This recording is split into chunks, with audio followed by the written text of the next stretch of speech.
ഈശോ മിശിഹായ്ക്ക് സ്തുതിയായിരിക്കട്ടെ. പരസ്പരം സ്തുതി ചൊല്ലാം.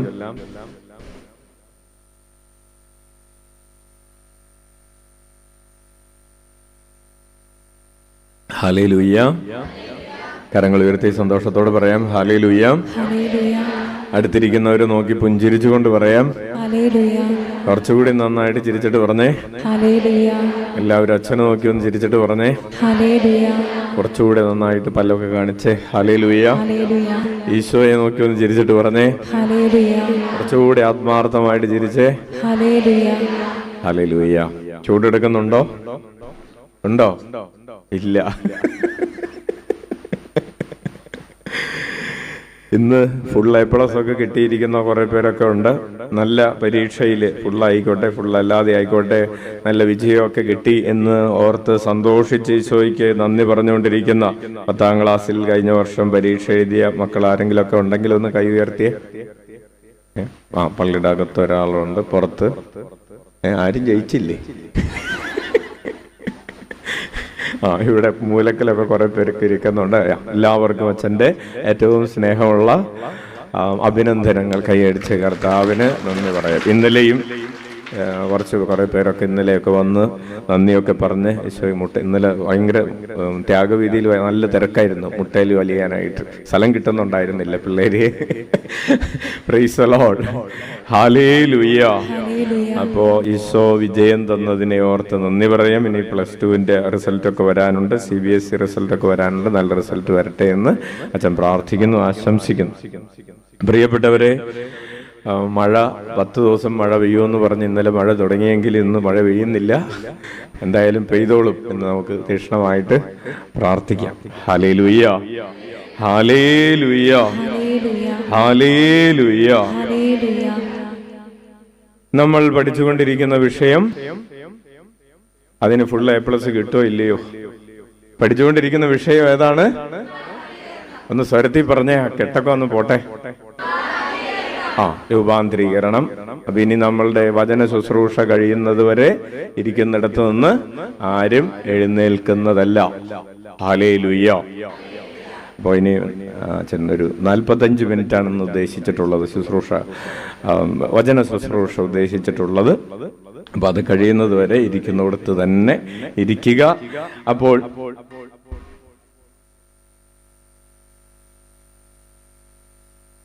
സ്വർലോകരാജ്ഞി ആനന്ദിച്ചാലും, എന്തെന്നാൽ ഭാഗ്യവതിയായ അങ്ങയുടെ തിരുവുദരത്തിൽ അവതരിച്ചയാൾ അരുൾ ചെയ്തതുപോലെ ഉയർത്തെഴുന്നേറ്റു. ഞങ്ങൾക്ക് വേണ്ടി സർവേശ്വരനോട് പ്രാർത്ഥിക്കണമേ. കന്യകാമറിയമേ ആമോദിച്ച് ആനന്ദിച്ചാലും, എന്തെന്നാൽ കർത്താവ് സത്യമായി ഉയർത്തെഴുന്നേറ്റു. പ്രാർത്ഥിക്കും. സർവേശ്വര, അങ്ങയുടെ പുത്രനും ഞങ്ങളുടെ കർത്താവുമായ ഈശോ മിശിഹായുടെ ഉദ്ധാനത്താൽ ലോകത്തെ ആനന്ദിപ്പിക്കാൻ അങ്ങ് തിരുമനസ്സായല്ലോ. അവിടുത്തെ മാതാവായ കന്യകാമറിയം മുഖേന ഞങ്ങൾ നിത്യാനന്ദം പ്രാപിക്കാൻ അനുഗ്രഹം നൽകണമേ എന്ന് അങ്ങയോട് ഞങ്ങൾ അപേക്ഷിക്കുന്നു. ആമേൻ. Praise the Lord. ഒരിക്കൽ കൂടെ ഈശോ മിശിഹായ്ക്ക് സ്തുതിയായിരിക്കട്ടെ. അപ്പോൾ പ്രിയപ്പെട്ടവരെ, നമ്മൾ എങ്ങനെയാണ് ഈശോയുടെ മഹത്വം ആസ്വദിക്കേണ്ടത് എന്ന് പഠിച്ചുകൊണ്ടിരിക്കുകയാണ്. നമ്മൾ എന്താണ് ആസ്വദിച്ചുകൊണ്ടിരിക്കുന്നത്? കർത്താവിന്റെ മഹത്വം കണ്ടുകൊണ്ടിരിക്കുക എന്നതിന്റെ കുറച്ചുകൂടെ നല്ല വാക്ക് നമുക്ക് 2-3 ആഴ്ച മുമ്പ് കിട്ടിയതാണ്. കണ്ടുകൊണ്ടിരിക്കുക എന്ന് പറയുമ്പോൾ നമ്മൾ വിചാരിക്കും കാണല് മാത്രമാണെന്നല്ലേ. അപ്പൊ കാണലും കേൾക്കലും വിശ്വസിക്കലും ധ്യാനിക്കലും എല്ലാം കൂടി ചേർത്ത് പറയാവുന്ന ഒരു വാക്കാണ് ആസ്വദിക്കുക. നമ്മൾ ധ്യാനിക്കുമ്പോൾ ഒരു കാര്യം കണ്ണടച്ച് പിടിച്ചിട്ട് നമ്മൾ ധ്യാനിച്ചുകൊണ്ടിരിക്കുകയാണ് എന്ന് വിചാരിക്കുക. അതെന്താണ്?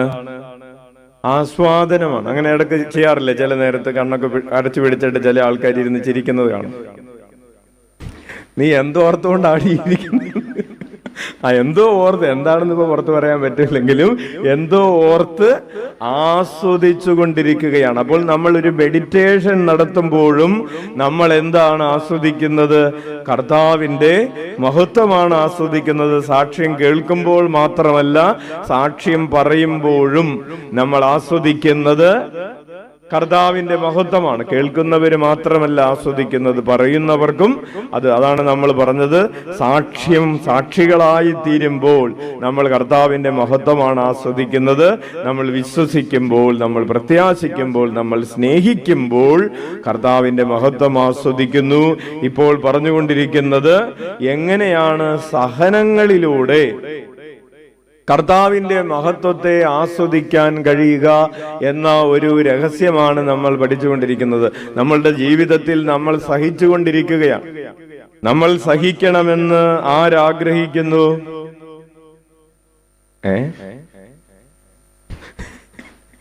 നമ്മൾ സഹിക്കണമെന്ന് ആരാഗ്രഹിക്കുന്നു?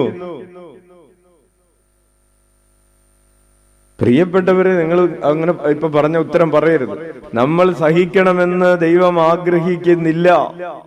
കയ്യടിക്ക്. നമ്മൾ സഹിക്കണമെന്ന്, അങ്ങനെയാണെങ്കിൽ ആദത്തെയും ഹവ്വയെയും ഉണ്ടാക്കിയപ്പോ തന്നെ മുട്ടിന് തേയ്മാനമുള്ളവരാക്കി ഉണ്ട്. സഹിക്കട്ടെ.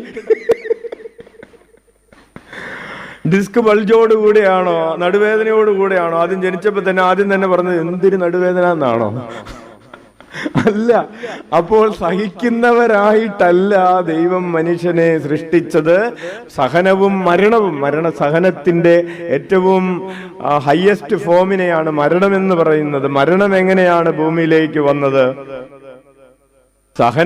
പാപത്തിന്റെ ഫലമായിട്ടാണ് സഹനമുണ്ടായത്. Hallelujah, hallelujah. അങ്ങനെയാണ് വചനം പഠിപ്പിക്കുന്നത്. ഈ റോമാക്കാർക്ക് എഴുതിയ ലേഖനം 5-ാം അധ്യായം 12-ാമത്തെ തിരുവചനം എടുക്കാം. റോമാക്കാർക്ക് എഴുതിയ ലേഖനം 5-ാം അധ്യായം 12-ാമത്തെ തിരുവചനം എടുത്തു വായിച്ചു. ഒരു മനുഷ്യൻ മൂലം പാപവും, പാപം മൂലം മരണവും ലോകത്തിൽ പ്രവേശിച്ചു. അപ്പോൾ നമ്മൾ ചോദിക്കും, അങ്ങനെയാണെങ്കിൽ ഈശോ മിശിഹ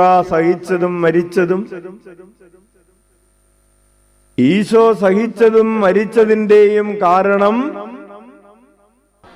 പാപം തന്നെയാണ്. Hallelujah, hallelujah. അത് ഈശോയുടെ പാപമായിരുന്നില്ല എന്ന് മാത്രം. ഈശോയുടെ പാപം കാരണമല്ല ഈശോ മരിച്ചതെങ്കിലും ഈശോയുടെയും സഹനത്തിന്റെയും മരണത്തിന്റെയും കാരണം എന്താണ്? പാപമാണ്. Hallelujah, hallelujah, hallelujah. പക്ഷെ നമ്മെ സംബന്ധിച്ച് ചില പാപങ്ങൾ, ചില സഹനങ്ങൾ നമ്മുടെ തന്നെ പാപത്തിന്റെ ഫലമാണ്. നമ്മെ സംബന്ധിച്ച്, ഈശോയെ സംബന്ധിച്ചല്ല, നമ്മെ സംബന്ധിച്ച്. പക്ഷേ ചില പാപങ്ങൾ, ചില സഹനങ്ങൾ മറ്റുള്ളവരുടെ പാപത്തിന്റെയും ഫലമായിട്ട് സംഭവിക്കാം. Hallelujah, hallelujah. അങ്ങനെയാണെങ്കിൽ ഈ സഹനത്തെ ദൈവം എന്തിനു വേണ്ടിയിട്ടാണ് നമുക്ക് വെച്ച് തന്നിരിക്കുന്നത്? പാപം ചെയ്യുന്ന ആൾ സഹിക്കണം എന്നുള്ളൊരു നിയമം എന്തിനാണ്? പാപത്തിന്റെ ഫലമായി മരണമുണ്ടാകണം എന്ന ഒരു നിയമം ഉണ്ടാക്കിയത് ആരാണ്? ശ്രദ്ധിച്ച് കേൾക്കണം, അല്ലെങ്കിൽ തന്നെ തല ചൂട് പിടിച്ചിരിക്കാം. പാപത്തിന്റെ ഫലമായിട്ട് സഹിക്കണം എന്ന നിയമമുണ്ടാക്കിയത് ആരാണ്? ദൈവമാണ്. ആ നിയമം ഉണ്ടാക്കാതിരുന്നാ പോരെ? അല്ലെ, മാസ്ക് വെച്ചില്ലെങ്കിൽ ഫൈൻ അടക്കണം എന്ന നിയമം ഉണ്ടാക്കിയത് ആരാണ്? സർക്കാരാണ്. സ്ട്രീറ്റ് ബെൽറ്റ് ഇട്ടില്ലെങ്കിൽ 500 രൂപ അടക്കണമെന്നുള്ള നിയമം ഉണ്ടാക്കിയത് ആരാണ്? അതടക്കാതിരുന്ന ഞാൻ എന്ത് ചെയ്യണം? ആ നിയമം എടുത്ത് മാറ്റിയാ പോരെ? ഹല്ലേലൂയ. പ്രിയപ്പെട്ടവരെ, അതാണ് രണ്ടാമത്തെ ശ്രദ്ധിക്കേണ്ട point. Suffering as A tool for sanctification. സഹനം നമ്മുടെ വിശുദ്ധീകരണത്തിനുള്ള ഒരു ഉപകരണമാണ്. ഹല്ലേലൂയ. എങ്ങനെയാണ് സഹനം നമ്മെ കൂടുതൽ നല്ല മനുഷ്യരാക്കി മാറ്റുന്നു? സഹനത്തിന്റെ തീച്ചൂളയിലൂടെ നമ്മൾ കടന്നു പോകുമ്പോൾ നമ്മൾ അറിയാത്ത ചില കാര്യങ്ങൾ അറിയുകയും കാണാത്ത ചില കാര്യങ്ങൾ കാണുകയും മനസ്സിലാക്കാത്ത ചില കാര്യങ്ങൾ മനസ്സിലാക്കുകയും ചെയ്യും. എല്ലാ മനുഷ്യർക്കും അങ്ങനെയാണ്. സഹിക്കാൻ കഴിഞ്ഞ ആഴ്ച നിങ്ങൾക്കറിയാം, അച്ഛൻ കഴിഞ്ഞ ആഴ്ച സിസ്റ്റേഴ്സിനുള്ള ധ്യാനം നടത്തിക്കൊണ്ടിരിക്കുകയാണ്. അപ്പോൾ അതിൽ ഒരു സിസ്റ്റർ സാക്ഷ്യം പറഞ്ഞ ഒരു സിസ്റ്റർ പറഞ്ഞു, എനിക്ക് ഈ രോഗം വന്നപ്പോഴാണ്, ക്യാൻസർ ആണ്, 4th സ്റ്റേജ് ആണ്, എനിക്ക് ഈ രോഗം വന്നപ്പോഴാണ് എന്നെ എൻ്റെ സമൂഹത്തിലുള്ള അംഗങ്ങൾ ഇത്രമാത്രം സ്നേഹിക്കുന്നുണ്ട് എന്ന് മനസ്സിലായത്. ആത്മാർത്ഥമായ ഒരു സ്റ്റേറ്റ്മെന്റാണ്. Hallelujah, hallelujah.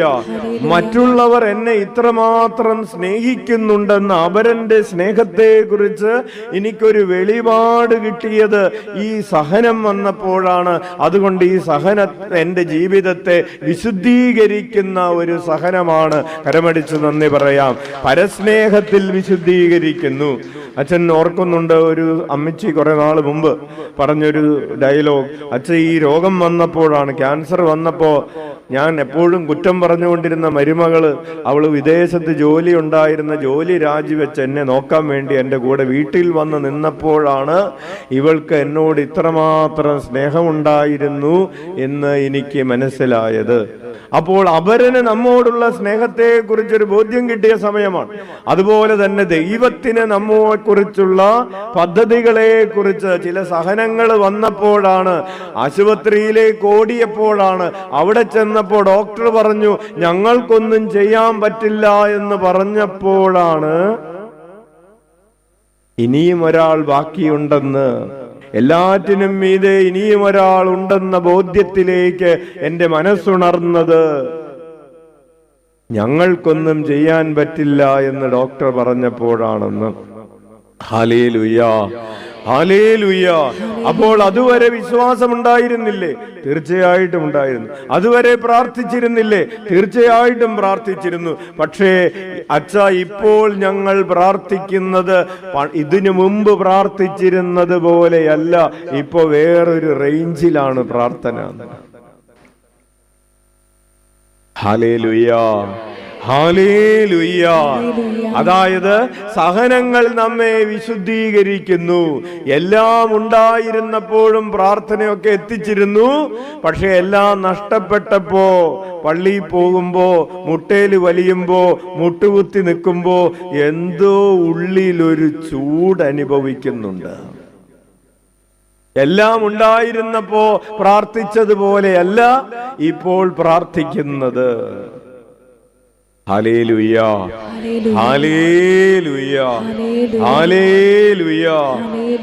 ഒരു സഹോദരൻ പറഞ്ഞു, അച്ഛാ, ഞാൻ കല്യാണത്തിന് മുമ്പും പ്രാർത്ഥിച്ചിരുന്നു, കല്യാണത്തിന്റെ അന്നും പ്രാർത്ഥിച്ചിരുന്നു, പക്ഷെ ഇപ്പൊ പ്രാർത്ഥിക്കുന്നത് വേറൊരു ലെവലിലാണ്. എന്തു പറ്റി? അവൾ എന്നെ വിട്ടുപോയി.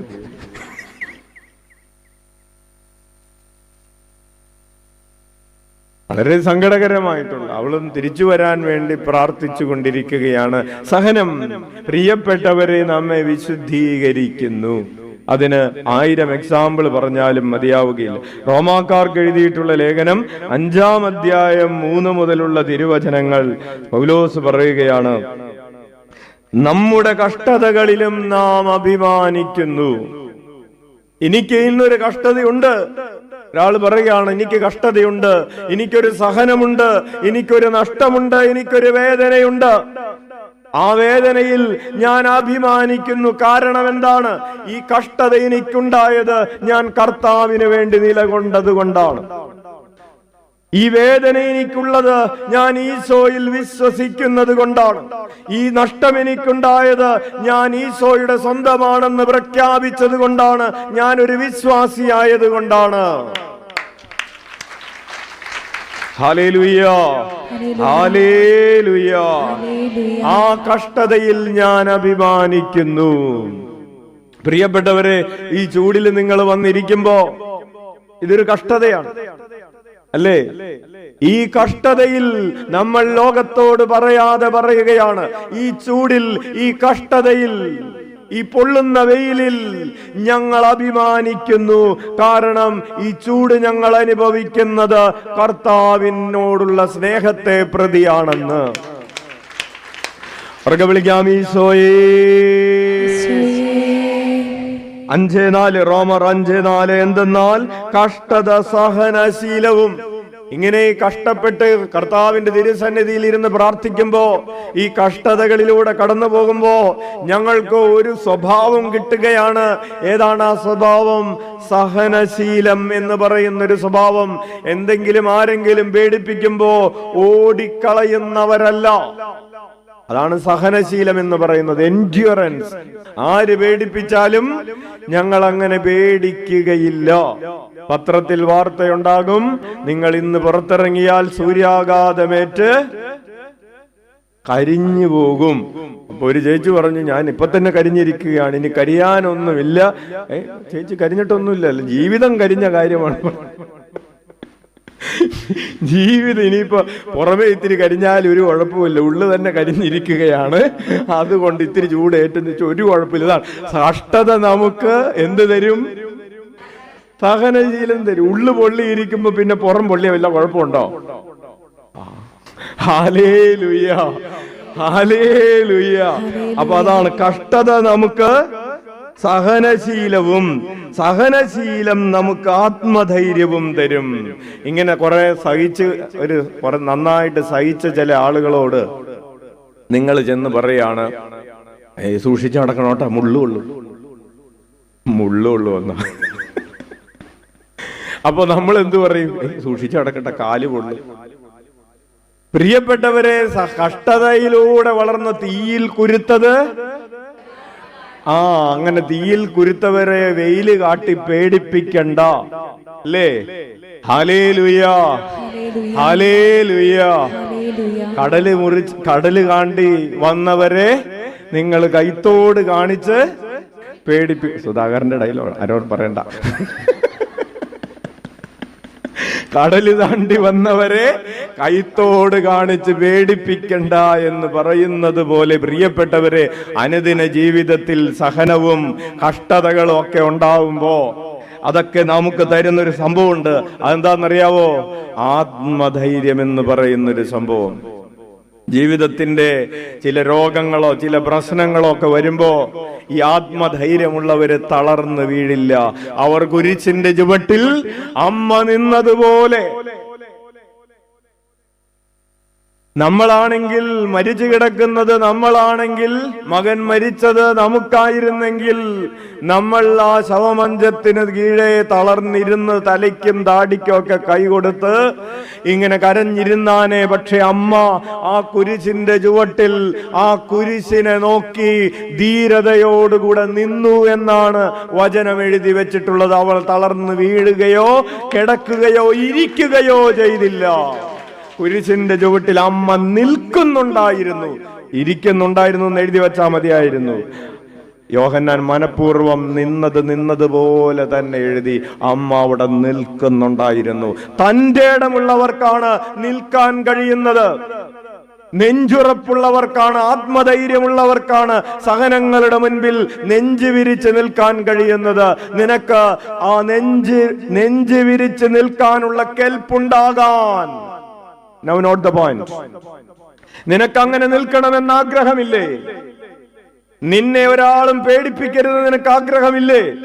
ഉണ്ടച്ചോ, ആരെങ്കിലും തുമ്മുന്നത് കേട്ടാ പോലും പേടിയാ. പക്ഷെ പേടിക്കരുതെന്ന് ആഗ്രഹമുണ്ട്.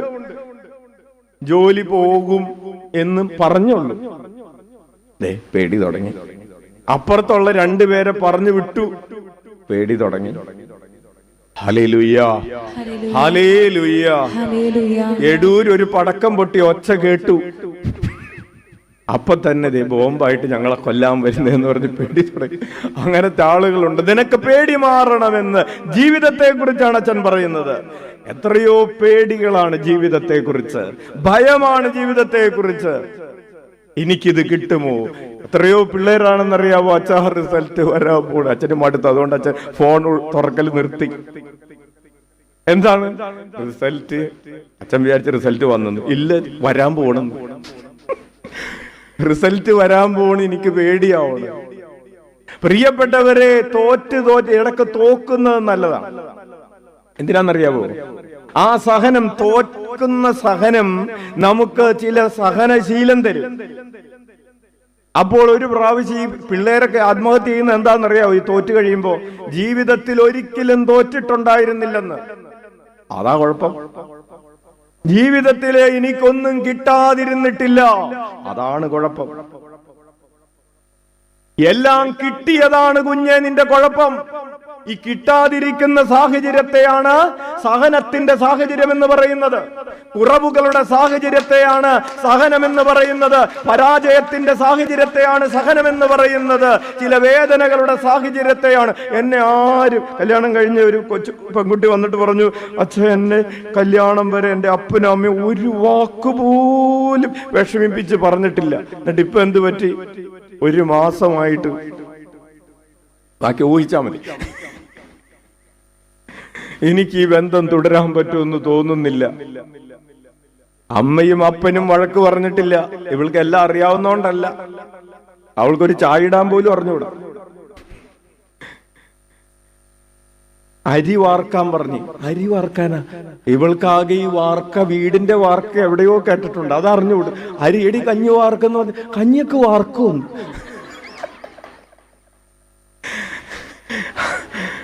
ഫുൾ A+ ആണ്. 1200-ൽ 1200.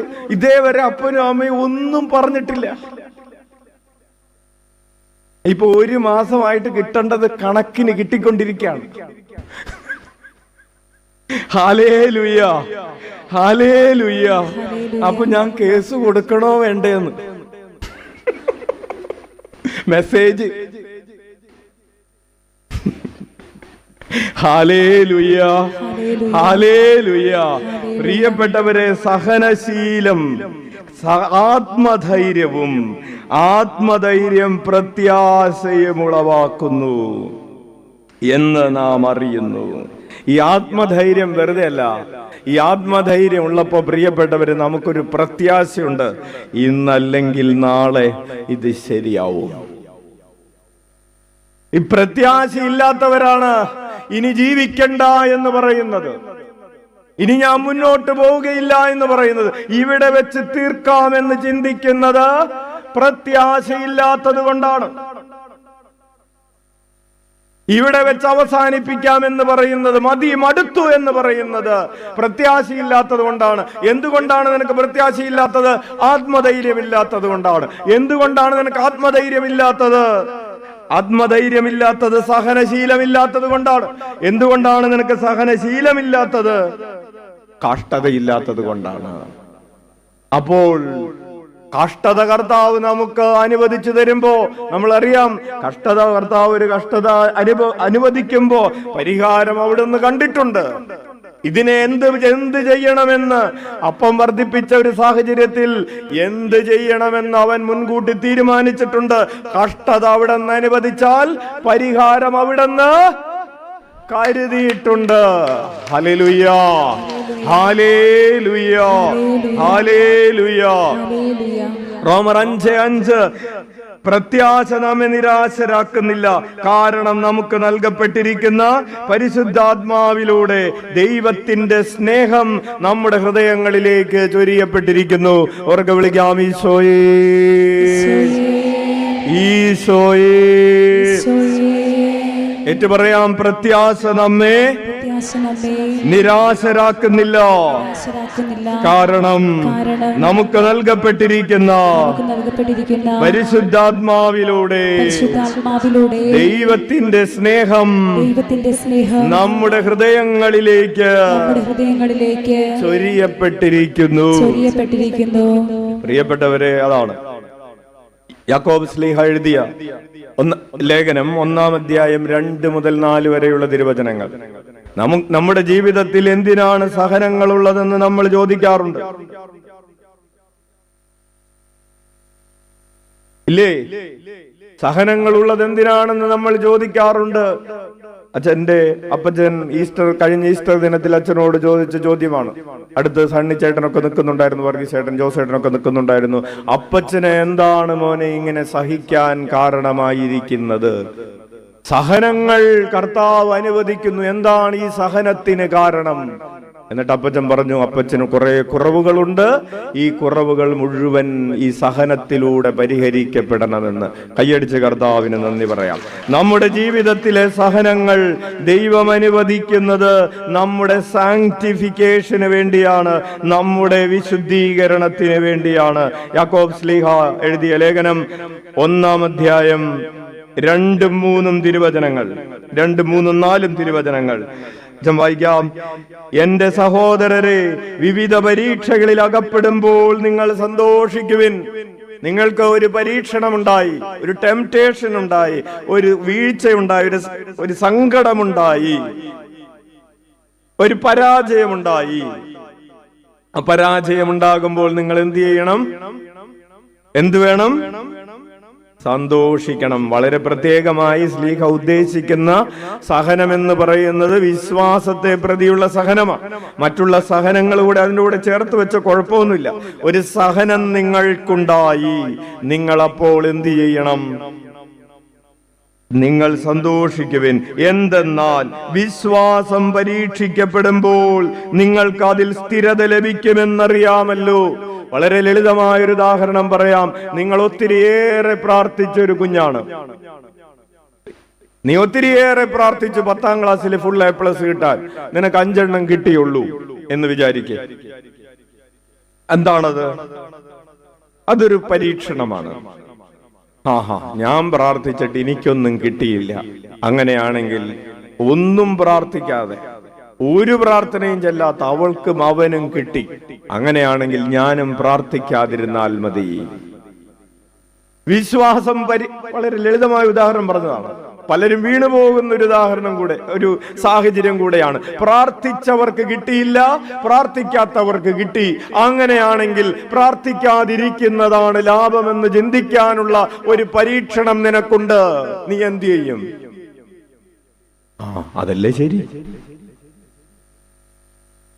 ഹല്ലേലൂയ. ശ്ലീഹ പറയാണ്, വിശ്വാസം പരീക്ഷിക്കപ്പെടുമ്പോൾ നിങ്ങൾക്ക് അതിൽ സ്ഥിരത ലഭിക്കും. ഞാൻ തോറ്റെങ്കിലും, എനിക്ക് സൗഖ്യം കിട്ടിയില്ലെങ്കിലും, എനിക്ക് സന്താന സൗഭാഗ്യം ഉണ്ടായില്ലെങ്കിലും, എന്റെ വീട് പണി നടന്നിട്ടില്ലെങ്കിലും, എന്റെ വസ്തു ഇടപാട് നടന്നിട്ടില്ലെങ്കിലും, എന്റെ വീട്ടിലെ പ്രശ്നങ്ങൾക്കൊന്നും പരിഹാരമുണ്ടായിട്ടില്ലെങ്കിലും, അത്തിമരം പൂക്കുന്നില്ലെങ്കിലും, അത്തിമരം പൂക്കുന്നില്ലെങ്കിലും, വയലിൽ ധാന്യമില്ലെങ്കിലും, ആലയിൽ ആടുകൾ അറ്റുപോയാലും, മുന്തിരിച്ചെടിയിൽ ഫലങ്ങളില്ലാതെയായാലും, കാലിക്കൂട്ടങ്ങളില്ലാതെയായാലും, ഞാൻ എന്റെ കർത്താവിൽ സന്തോഷിക്കും. ഹല്ലേലൂയ. ഹബക്കൂക്ക് പ്രവാചകന്റെ പുസ്തകം 3-ാം അധ്യായം 17-ഉം 18-ഉം തിരുവചനങ്ങളാണ്. ഇതൊന്നുമില്ലെങ്കിലും ഞാൻ പറയും, കർത്താവാണ് എന്റെ ആനന്ദമെന്ന് ഞാൻ പറയും. ഉറക്കെ വിളിക്കാം, ഈശോയേ, ഈശോയേ. വചനം എഴുതി വയ്ക്കുന്നവർക്ക് എഴുതി വയ്ക്കാവുന്നതാണ്. ഹബക്കൂക്ക് പ്രവാചകന്റെ പുസ്തകം 17-ാം അധ്യായം 3-ാം അധ്യായം 17 മുതൽ 19 വരെ. അത്തിവർഷം വൃക്ഷം പൂക്കുന്നില്ലെങ്കിലും, മുന്തിരിയിൽ ഫലങ്ങളില്ലെങ്കിലും, ഒലിവ് മരത്തിൽ കായ്കളില്ലാതെയായാലും, വയലുകളിൽ ധാന്യം വിളയുന്നില്ലെങ്കിലും, ആട്ടിൻകൂട്ടമാലയിൽ അറ്റുപോയാലും, കന്നുകാലികൾ തൊഴുത്തിലില്ലാതെയായാലും, ഞാൻ കർത്താവിൽ ആനന്ദിക്കും. എന്റെ രക്ഷകനായ ദൈവത്തിൽ ഞാൻ സന്തോഷിക്കും. എന്റെ കർത്താവായ ദൈവമാണ് എന്റെ ബലം. കലമാന്റെ പാദങ്ങൾക്ക് എന്ന പോലെ അവിടുന്ന് എന്റെ പാദങ്ങൾക്ക് വേഗത നൽകി. ഉന്നതങ്ങളിൽ അവിടുന്ന് എന്നെ നടത്തുന്നു. Hallelujah, hallelujah. ഉറക്കെ വിളിക്കാം, ഈശോയേ. അതായത് പറഞ്ഞു വരുന്നത്, സഹനങ്ങൾ നിന്റെ വിശ്വാസത്തെ പരീക്ഷിക്കുന്നതിന് വേണ്ടിയാണെന്ന്. നീ വിശ്വാസത്തിൽ എത്രമാത്രം നിലനിൽക്കുമെന്ന് നിന്നെ പരീക്ഷിക്കുന്നതിന് വേണ്ടിയാണ് നിനക്ക് സഹനങ്ങൾ ഉണ്ടായത്. 1, നിന്നെ വിശുദ്ധീകരിക്കാൻ. 2, നിന്നെ പരീക്ഷിക്കാൻ. അങ്ങനെ പരീക്ഷിച്ച് നിനക്ക് സ്ഥിരത ലഭിക്കുമ്പോൾ എന്ത് സംഭവിക്കും? ഈ സ്ഥിരത പൂർണ്ണ ഫലം പുറപ്പെടുവിക്കും. അങ്ങനെ നിങ്ങൾ എല്ലാം തികഞ്ഞവരും ഒന്നിലും കുറവില്ലാത്തവരുമാവുകയും ചെയ്യും. വലതുകരം ഉയർത്തി വീശിക്കൊണ്ട് പറഞ്ഞ്, ഈ സ്ഥിരത പൂർണ്ണ ഫലം പുറപ്പെടുവിക്കുകയും അങ്ങനെ നിങ്ങൾ പൂർണ്ണരും എല്ലാം തികഞ്ഞവരും ഒന്നിലും കുറവില്ലാത്തവരും ആവുകയും ചെയ്യും. ഹല്ലേലൂയ. നമുക്ക് എന്താണ് ആഗ്രഹം? നമുക്ക് ഒന്നിലും കുറവുണ്ടാകരുത്, അല്ലേ? നമുക്ക് അങ്ങനെ ഒരു ആഗ്രഹമില്ലേ? ഇല്ലേ? എല്ലാം തികഞ്ഞവരാകണം, അങ്ങനെ ഒരു ആഗ്രഹമില്ലേ? ഉണ്ടോ? ചിലരൊന്നും പറഞ്ഞു, അച്ഛാ അങ്ങനെയൊക്കെ ആഗ്രഹിക്കാവോ? ഇപ്പൊ തന്നെ ചില ആളുകൾ ഞങ്ങളെ നോക്കിയിട്ട് പറയുന്നു, അവളുടെ നടപ്പ് കണ്ടില്ല, എല്ലാം തികഞ്ഞവളാണെന്നാണ് അവളുടെ വിചാരം. അതൊരു നെഗറ്റീവ് കാര്യമല്ല. എല്ലാം തികഞ്ഞവരും ഒന്നിനും കുറവില്ലാത്തവരും പൂർണ്ണരുമാകണം എന്ന് ദൈവം ആഗ്രഹിക്കുന്നു. കൈയടിച്ച് കർത്താവിന് നന്ദി പറയാം. ഉറക്കെ വിളിക്കാം, ഈശോയേ, ഈശോയേ. അപ്പോൾ പ്രിയപ്പെട്ടവരെ, സഹനമെന്ന് പറയുന്നത് ഒരു തിന്മയായിരിക്കുമ്പോൾ തന്നെ, അല്ലേ? നടുവേദന എന്ന് പറയുന്നത് നല്ലൊരു കാര്യമാണോ? ആണോ? കടബാധ്യത എന്ന് പറയുന്നത് നല്ലൊരു കാര്യമാണോ? വീട്ടിലൊരു വഴക്കുണ്ടാവുക എന്ന് പറയുന്നത് ഒരു നല്ല കാര്യമാണോ? ആണോ? അപ്പോ നല്ല ചൂടുണ്ടാവുക എന്ന് പറയുന്നത് നല്ല കാര്യമാണോ? അല്ല. നല്ല തണുപ്പുണ്ടാവുക എന്ന് പറയുന്നത് നല്ല കാര്യമാണോ? സ്വരമില്ലേ? അല്ല. പ്രിയപ്പെട്ടവര്, നിങ്ങൾ കാനഡയിലും യൂറോപ്പിലൊക്കെ ഉള്ളവര് തണുപ്പ് സഹിക്കാൻ പറ്റുന്നില്ല എന്ന് പറയും. അപ്പോ സഹനമെന്ന് പറയുന്നത് ഒരു നല്ല കാര്യമല്ല. പരീക്ഷയിൽ തോക്കുന്ന നല്ല കാര്യമാണോ?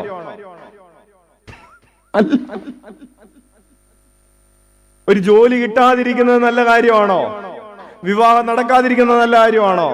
കുട്ടികൾ ഉണ്ടാകാതിരിക്കുന്നത് നല്ല കാര്യമാണോ? അല്ല. സഹനം ഒരു തിന്മയായിരിക്കുമ്പോൾ തന്നെ ഈ സഹനം വഴി, ഈ തിന്മയിലൂടെ ദൈവം നമ്മെ വിശുദ്ധീകരിക്കുകയും നമ്മെ വിശ്വാസത്തിൽ സ്ഥിരതയോടുകൂടെ നിൽക്കുന്നതിന്, നമ്മളെ പൂർണ്ണരാക്കുന്നതിന് ആ സഹനത്തിന്റെ സാഹചര്യത്തെ ഉപയോഗിക്കുകയും ചെയ്യും ആണ് പറഞ്ഞു വരുന്നത്. Hallelujah, hallelujah, hallelujah. ഉറക്കെ വിളിക്കാം, ഈശോയേ, ഈശോയേ. അപ്പോൾ എന്തിനു വേണ്ടിയാണ് സഹനം? നമ്മെ പൂർണ്ണതയിലേക്ക് നയിക്കുന്നതിന് വേണ്ടിയാണ്. അപ്പോൾ ഈ സഹനങ്ങളിൽ ഇങ്ങനെ സ്ഥിരതയോടെ നിൽക്കണമെങ്കിൽ നമ്മൾ ആരെ നോക്കണം, എങ്ങനെ നോക്കണം, എങ്ങനെ നിലകൊള്ളണം എന്നതാണ് നമ്മൾ പഠിച്ചുകൊണ്ടിരിക്കുന്നത്. നമ്മുടെ ജീവിതത്തിൽ നിന്ന് സഹനങ്ങളെ ഒഴിവാക്കാൻ പറ്റില്ല. കാരണം മനുഷ്യകുലത്തിന്റെ പാപത്തിന്റെ ഫലം അവിടെ കിടക്കുന്നുണ്ട്. Hallelujah, hallelujah. അപ്പോൾ കഴിഞ്ഞ ആഴ്ച നമ്മൾ പറഞ്ഞതാണ് സഹനം എന്തിനുള്ള വഴിയാണ്? മഹത്വത്തിലേക്കുള്ള വഴിയാണ്. കഴിഞ്ഞ ആഴ്ച പറഞ്ഞു. ഇന്ന് പറഞ്ഞതാണ് വിശുദ്ധീകരണത്തിനുള്ള വഴിയാണ്. സഹനം എന്തിലുള്ള വഴിയാണ്? മഹത്വത്തിലേക്ക്. നല്ല കർത്താവ് ഈശോ മിശിഹായുടെ കുരിശുമരണം വഴിയാണ് പുനരുദ്ധാനത്തിന്റെ മഹത്വത്തിലേക്ക് ഈശോ എത്തിയത്. അപ്പോൾ സഹനം മഹത്വത്തിലേക്കുള്ള വഴിയാണ്. Hallelujah, hallelujah. ഇങ്ങനെ ഈ മഹത്വത്തിലേക്ക് ഞാനിങ്ങനെ സഹിച്ച് എനിക്ക് അവസാനം ഒരു മഹത്വമുണ്ട് എന്ന് തോന്നുമ്പോഴാണ് പ്രിയപ്പെട്ടവരെ സഹനമുണ്ടായിരിക്കുമ്പോഴും വിശ്വാസം കൈവിടിയാതിരിക്കാൻ നമുക്ക് ശക്തി ലഭിക്കുന്നത്. അച്ഛൻ ആവർത്തിക്കാം, നമുക്ക് സഹനമുണ്ട്, പ്രയാസമുണ്ട്. പക്ഷേ നമ്മൾ ഈ ജീവിതയാത്ര നമ്മൾ അവസാനിപ്പിക്കാത്തത് എന്തുകൊണ്ടാണ്? നമുക്കൊരു പ്രത്യാശയുള്ളത് കൊണ്ടാണ്. എന്ത് പ്രത്യാശ? ഈ സഹനത്തിന്റെ ഒടുവിൽ ഒരു മഹത്വമുണ്ട്. ഹല്ലേലൂയ. 3 മാസം പ്രഗ്നന്റ് ആയിരുന്ന ഒരു പെൺകുട്ടി, അവള് ഛർദിയാണ്, ഭയങ്കര ഛർദി, ഗ്യാസ്, ഛർദി, വയറുവേദന, ഭയങ്കര പ്രശ്നമാണ്. ആദ്യത്തെ പ്രഗ്നൻസിയാണ്. അപ്പൊ ഇവള് പറഞ്ഞു, ഇങ്ങനെയാണെങ്കിൽ ഇനി അടുത്തൊരു പ്രസവത്തെ കുറിച്ച് ഞാൻ ചിന്തിക്കില്ല, അല്ലേ? 3-ാം മാസം ഒരു അടുത്ത പ്രഗ്നൻസിയെ കുറിച്ച് ചിന്തിക്കുകയില്ല എന്ന് തീരുമാനിച്ചവൾ കഴിഞ്ഞ ആഴ്ച വന്നിട്ട് പറഞ്ഞു, അച്ഛാ ഞാൻ 4ാമത്തെ പ്രഗ്നന്റ് ആണെന്ന്.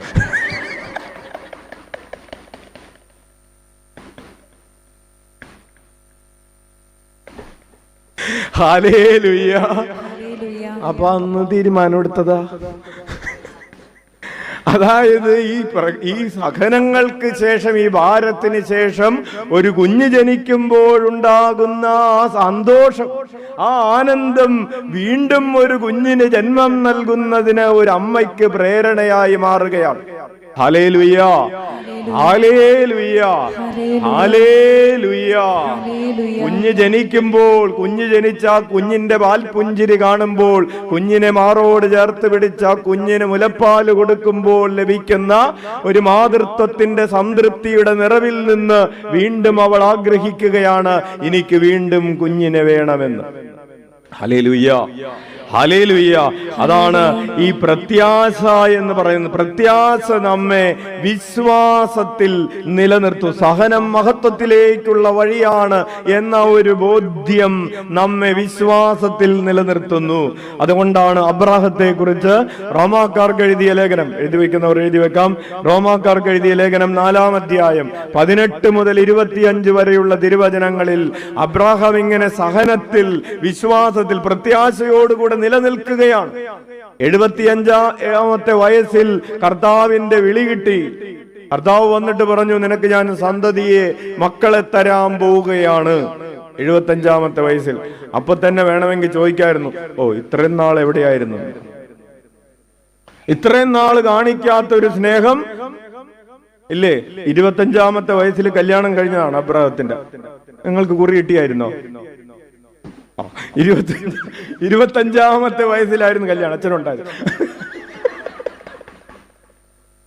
അത് കഴിഞ്ഞിപ്പോ 75 ഈ 50 കൊല്ലം കുട്ടികൾ ഉണ്ടായിരുന്നില്ല. എന്നിട്ട് ഇപ്പൊ 50 കൊല്ലം കഴിഞ്ഞപ്പോ നമുക്ക് ട്രീറ്റ്മെന്റിന് പോവാന്ന് പറഞ്ഞ് വിളിക്കാൻ വന്നേക്കും വല്യപ്പൻ.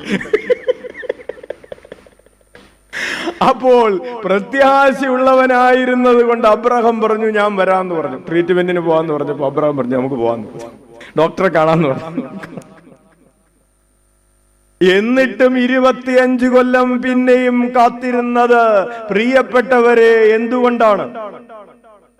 ഈ സന്താന സൗഭാഗ്യമില്ല എന്ന് പറയുന്ന സഹനവും പേറിക്കൊണ്ട് പ്രത്യാശയിൽ വീണ്ടും 25 കൊല്ലം നിൽക്കുന്നത്, ഈ സഹനം എനിക്ക് മഹത്വത്തിലേക്കുള്ളൊരു ദൈവത്തിന് കഴിയുമെന്ന് ആണ്. നിന്റെ സന്തതി ഇപ്രകാരമായിരിക്കുമെന്ന് പറയപ്പെട്ടതനുസരിച്ച് താമൻ അനേകം ജനതകളുടെ പിതാവാകുമെന്ന് പ്രതീക്ഷയ്ക്ക് സാധ്യതയില്ലാതിരുന്നിട്ടും അല്ലേ, ചില സഹനങ്ങൾ കടന്നു പോകുമ്പോ നമുക്കൊരു പ്രത്യാശയുണ്ട്, തലക്കച്ചവടം നടന്നാലെങ്കിലും ഈ കടം വീടും. വിൽക്കാൻ ഒന്നും ഇല്ലാത്തവനോ? വിൽക്കാൻ എന്തെങ്കിലും ഉള്ളവനല്ലേ കച്ചവടം നടക്കാൻ പ്രതീക്ഷിക്കേണ്ട കാര്യമുള്ളൂ. വിൽക്കാൻ ഒന്നും ഇല്ലെങ്കിൽ ഈ ശ്വാസം മാത്രം പ്രത്യാശ, അതിനെയാണ് വിശ്വാസം. Hallelujah, hallelujah.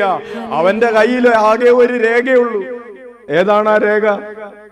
കൈരേഖ. വേറൊരു രേഖ വല്ലതും ഉണ്ടോന്ന് ചോദിച്ചു. പണയം വെക്കാം, കടബാധ്യതയാണെന്ന് പറഞ്ഞപ്പോ അച്ഛൻ ചോദിച്ചു, രേഖ വല്ലതും ഉണ്ട്? ഏതാണ് രേഖ? ഇതാണ് രേഖ. പ്രതീക്ഷയ്ക്ക് ഒരു സാധ്യതയില്ലാതിരുന്നിട്ടും പ്രതീക്ഷയോടെ അവൻ വിശ്വസിച്ചു. 100 വയസ്സായ തന്റെ ശരീരം മൃതപ്രായമായിരിക്കുന്നെന്നും സാറായുടെ ഉദരം വന്ധ്യമാണെന്നും അറിയാമായിരുന്നിട്ടും എനിക്ക് പ്രതീക്ഷിച്ചിട്ട് ഒരു കാര്യമില്ല എന്നുള്ള അവസ്ഥയായിരുന്നിട്ടും അവന്റെ വിശ്വാസം ദുർബലമായില്ല. വിശ്വാസമില്ലാത്തവനെ പോലെ ദൈവത്തിന്റെ വാഗ്ദാനത്തിനെതിരായി അവൻ ചിന്തിച്ചില്ല. മറിച്ച് ദൈവത്തെ മഹത്വപ്പെടുത്തിക്കൊണ്ട് അവൻ വിശ്വാസത്താൽ ശക്തി പ്രാപിച്ചു. കൈയടിച്ച് കർത്താവിന് നന്ദി പറഞ്ഞേ. പ്രിയപ്പെട്ടവരെ, ജീവിതത്തിന്റെ സമയങ്ങളിൽ, സഹന സമരങ്ങളിൽ, ജീവിതത്തിന്റെ മരുഭൂമി അനുഭവങ്ങളിൽ എങ്ങനെയാണ് ശക്തി പ്രാപിക്കേണ്ടതെന്ന് കർത്താവിനെ മഹത്വപ്പെടുത്തിക്കൊണ്ട് സ്തുതിച്ചാരാധിച്ചുകൊണ്ട് അവൻ വിശ്വാസത്തിൽ ശക്തി പ്രാപിച്ചു. അവർക്ക് വിളിക്കാം ഈശോയേ. നമ്മുടെ അനുദിന ജീവിതത്തിലെ സഹന വഴികളിൽ ശക്തി പ്രാപിക്കാൻ, തളർന്നു പോകാതിരിക്കാൻ. എത്രയോ പേരാണ് തളർന്നു പോകുന്നത്, എത്രയോ പേരാണ് തളർന്നു, മതി, മടുത്തു, അവസാനിപ്പിക്കുന്നു എന്ന് പറഞ്ഞുകൊണ്ടിരിക്കുന്നത്. നിന്റെ ജീവിതത്തിന്റെ സഹന വഴികൾ നീ താണ്ടുമ്പോ, നിന്റെ കടലുകൾ, കണ്ണുനീരിന്റെ സാഗരം നീ കുടിക്കുമ്പോ, കണ്ണീർ കടല് കുടിച്ച് നീ അതിൽ മുങ്ങിത്താഴുന്ന സമയത്താണെങ്കിൽ പോലും നീ കർത്താവിനെ മഹത്വപ്പെടുത്തിക്കൊണ്ട് നിനക്ക് ശക്തി പ്രാപിക്കാൻ കഴിയുമെന്ന് വചനം നിന്നോട് ഓർമ്മിപ്പിക്കുന്നു. അവൻ ശക്തി പ്രാപിച്ചു. വാഗ്ദാനം നിറവേറ്റാൻ ദൈവത്തിന് കഴിയുമെന്ന് അവന് പൂർണ്ണ ബോധ്യമുണ്ടായിരുന്നു. Hallelujah, hallelujah, hallelujah. പൗലോസ് അബ്രാഹത്തെ കുറിച്ച് എഴുതിയതിനു ശേഷം പറയുകയാണ്, അവനത് നീതിയായി പരിഗണിക്കപ്പെട്ടു എന്നെഴുതിയിരിക്കുന്നത് അവനെ സംബന്ധിച്ച് മാത്രമല്ല, നമ്മെ സംബന്ധിച്ചു കൂടിയാണ്. കൈയടിച്ച് നന്ദി പറയാം. വലതുകരം ഉയർത്തി വീശിക്കൊണ്ടെന്ന് പറഞ്ഞ്, അവന് അത് നീതിയായി പരിഗണിക്കപ്പെട്ടു എന്നെഴുതപ്പെട്ടിരിക്കുന്നത് അവനെ സംബന്ധിച്ച് മാത്രമല്ല, നമ്മെ സംബന്ധിച്ചുകൂടെയാണ്. എന്താണ് പ്രിയപ്പെട്ടവരെ അബ്രാഹത്തിന് നീതിയായി പരിഗണിക്കപ്പെട്ടത്? ഒന്നുമില്ലാതിരുന്നപ്പോഴും കർത്താവിനെ മഹത്വപ്പെടുത്തി എന്നത്, ഒന്നുമില്ലാതിരുന്നപ്പോഴും കർത്താവിൽ ആശ്രയിച്ചു എന്നത്, എല്ലാറ്റിനും തോറ്റിരുന്നപ്പോഴും ചീഞ്ഞു നാറി അഴുകിക്കൊണ്ടിരിക്കുമ്പോഴും കർത്താവിനെ മഹത്വപ്പെടുത്തി എന്നത്, അവന് നീതിയായി പരിഗണിക്കപ്പെട്ടു എന്നത് അവനെ സംബന്ധിച്ച് മാത്രമല്ല, നമ്മെ സംബന്ധിച്ചു കൂടെയാണ്. നമ്മളും നമ്മുടെ ജീവിതത്തിന്റെ ഇതുപോലെയുള്ള ഇല്ലായ്മകളിൽ, കുറവുകളിൽ, ബലഹീനതകളിൽ, മരണത്തിൽ, ദുഃഖത്തിൽ, സങ്കടങ്ങളിൽ, വിശപ്പിൽ, ദാഹത്തിൽ, അപകടങ്ങളിൽ കർത്താവിനെ മഹത്വപ്പെടുത്തിയാൽ നിനക്കും അത് നീതിയായി പരിഗണിക്കപ്പെടും. അവർക്ക് വിളിക്കാം ഈശോയേ, ഈശോയേ, ഈശോയേ, ഈശോയേ. പൗലോസ് എങ്ങനെയാണ് രൂപാന്തരപ്പെട്ടതെന്ന് പൗലോസ് എഴുതുകയാണ്.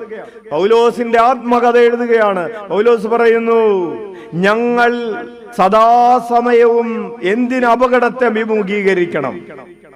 Hallelujah, hallelujah, hallelujah. നമുക്ക് ഒരു പുനരുദ്ധാനമുണ്ട്. മരിച്ചവർക്ക് പുനരുദ്ധാനമില്ലെങ്കിൽ നമുക്ക് തിന്നുകയും കുടിക്കുകയും ചെയ്യാം. എന്തെന്നാൽ നാളെ നമ്മൾ മരിച്ചു പോകും എന്ന് നിങ്ങളോട് ചില ആളുകൾ പറയും. നിങ്ങൾ വഞ്ചിതരാകരുത്.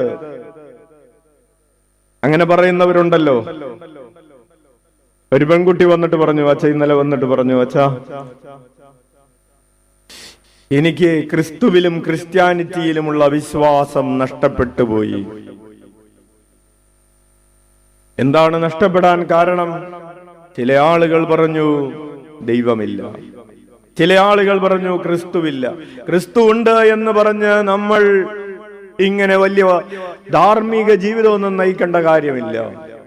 അതൊക്കെ കേട്ട് വിശ്വസിച്ചു. Hallelujah, hallelujah. ലോകം പറയുകയാണ് ഇന്ന് തിന്നുക, ഇന്ന് കുടിക്കുക. ബാക്കി എന്താ പറയുന്നത്? ബാക്കിയുള്ള വാക്ക് എന്താണ്? ആഹ്ലാദിക്കുക എന്നൊന്നുമല്ല പിള്ളേര് പറയുന്നത്, അർമാദിക്കുക എന്ന് പറയും.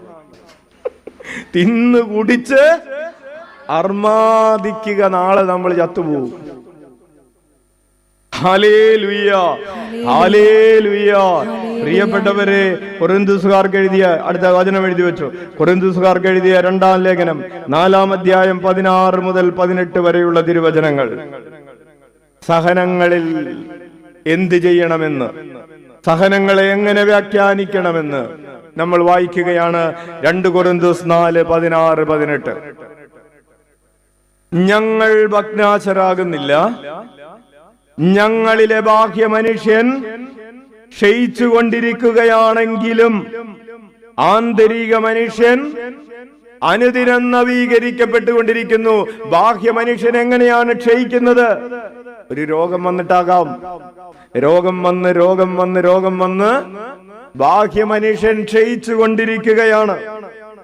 എക്സ്റേ എടുത്ത് നോക്കുമ്പോ ശ്വാസകോശമില്ല. MRI എടുത്ത് നോക്കുമ്പോ കാൽമുട്ടില്ല. MRI CT സ്കാൻ എടുത്ത് നോക്കിയപ്പോ ഡിസ്കിൽ പലതെണ്ണം അവിടെ ഇല്ല. തേയ്മാനമല്ല, അവിടെ സംഭവമില്ല.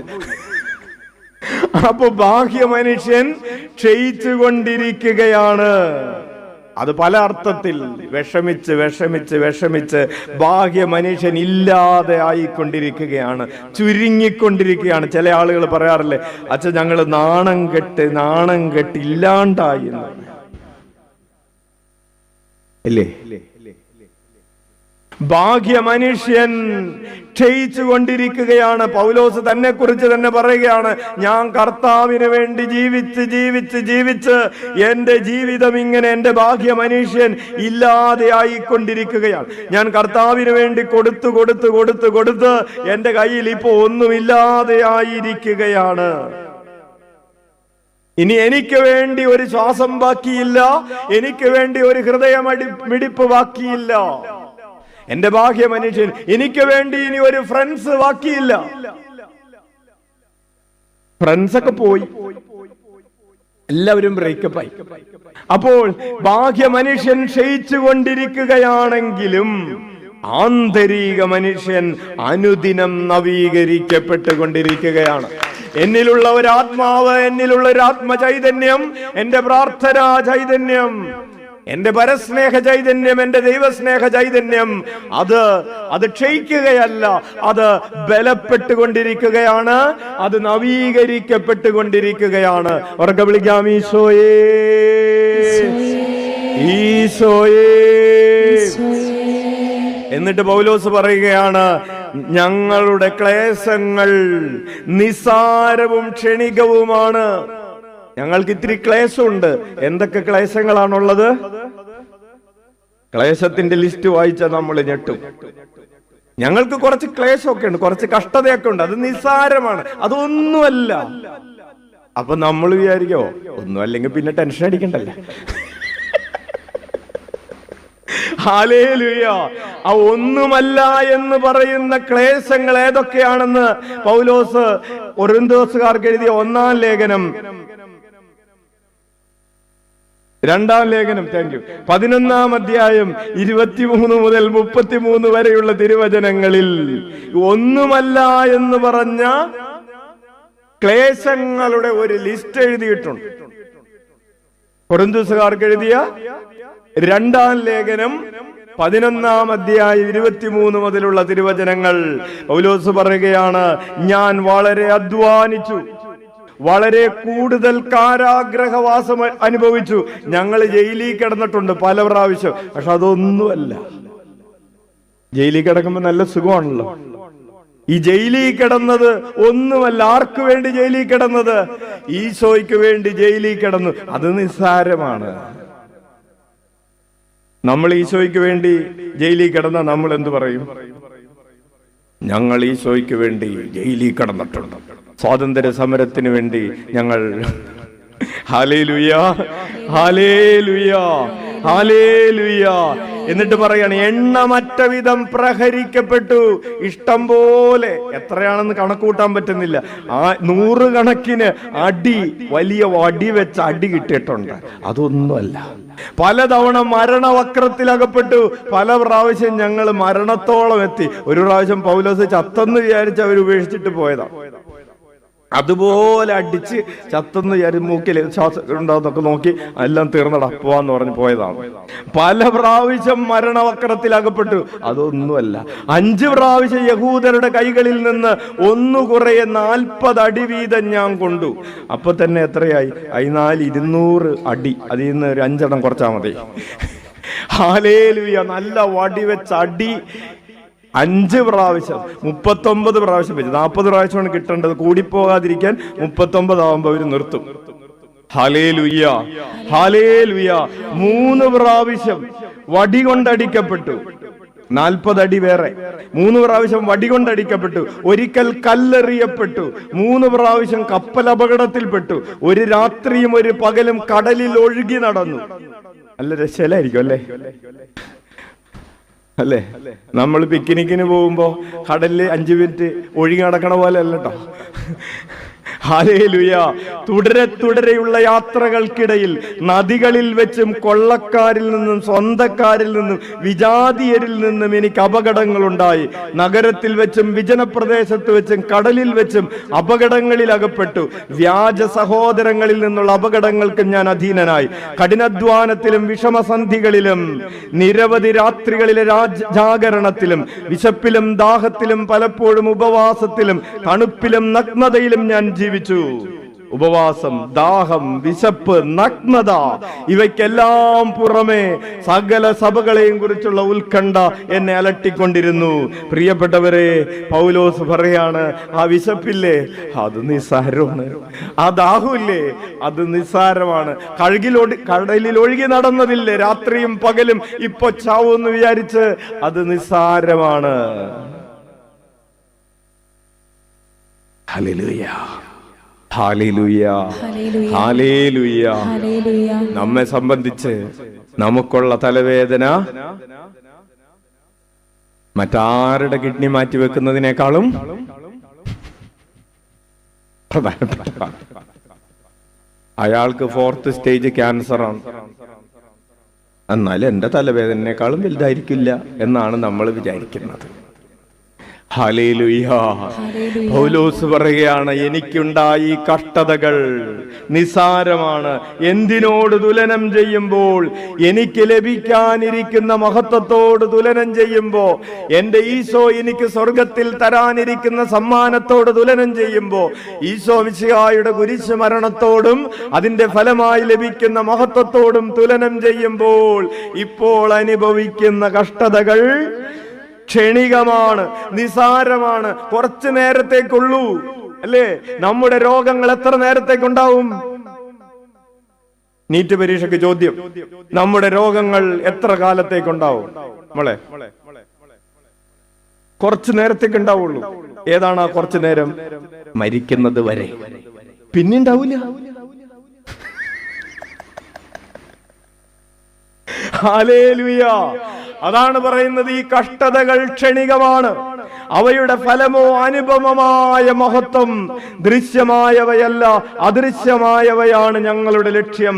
ദൃശ്യങ്ങൾ നശ്വരങ്ങളാണ്, അദൃശ്യങ്ങൾ അനശ്വരങ്ങളും. കൈയടിച്ച് കർത്താവിന് നന്ദി പറയാം. പ്രിയപ്പെട്ടവരെ, സഹിക്കുമ്പോ നമ്മൾ നോക്കേണ്ടത് ഈ ഭൂമിയിലെ കാര്യങ്ങളിലേക്കല്ല, നിനക്ക് രൂപാന്തരപ്പെടുത്തുന്ന, മഹത്വീകരിക്കുന്ന ഒരു സഹനമാക്കി നിന്റെ സഹനത്തെ മാറ്റണോ? സഹനം എല്ലാവർക്കും ഉണ്ട്, പുതിയതൊന്നും മേടിക്കണ്ട, ഉള്ളത് മതി. ഈ ഉള്ള സഹനത്തെ ഒരു ലാഭമാക്കി മാറ്റണോ? വേണ്ടേ? കയ്യിലുള്ള കാശിന് 10 ഇരട്ടി കിട്ടണോ? വേണം. നമ്മുടെ ഇപ്പോൾ അനുഭവിക്കുന്ന സഹനത്തെ ലാഭമാക്കി മാറ്റണമെങ്കിൽ ഈ സഹനത്തെ നീ സ്വർഗീയമായ കാഴ്ചപ്പാടോടുകൂടെ നോക്കിക്കാണണം. കൈയടിച്ച് കർത്താവിന് നന്ദി പറയാം. ഇത്രയും പറഞ്ഞുകൊണ്ട് അച്ഛൻ അവസാനിപ്പിക്കുകയാണ്. Hallelujah, hallelujah.